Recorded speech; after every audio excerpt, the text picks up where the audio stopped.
Thank you. And now, Mr. Deedat. Quiet, please. Thank you very much. Now, Mr. Deedat will make his reply as well. Thank you, sir.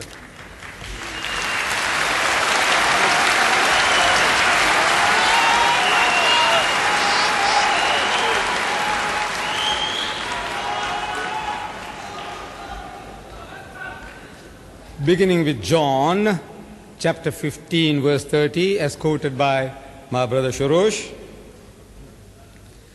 where Jesus is answering Philip, he says, "If you have seen me, you have seen the Father."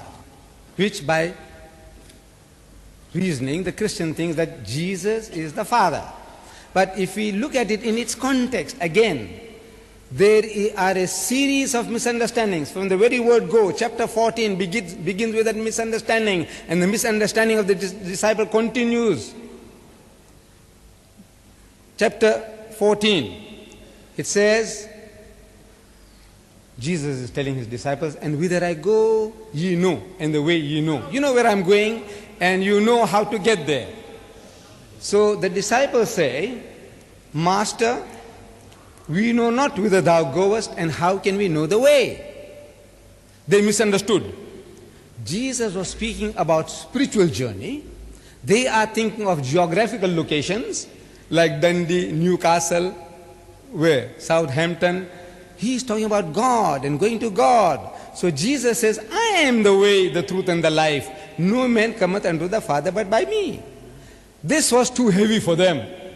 They couldn't follow what he's talking about.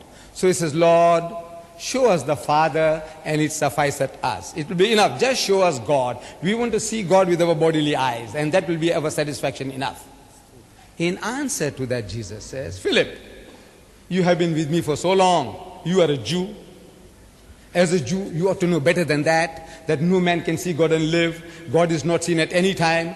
And you, being with me for 3 years, you still haven't understood my mission. You want to see God with your physical eyes when you can't even look at the sun. If you have seen me, you have seen the Father." Meaning, if you understood me, you would understand what God is. And this is the language he's speaking ever and anon. He says, "Seeing they see not, hearing they hear not, neither do they understand." This seeing is not physical seeing. If you understood what I am, you would have understood what God is. You wouldn't make such a silly request. He is not claiming to be the Father.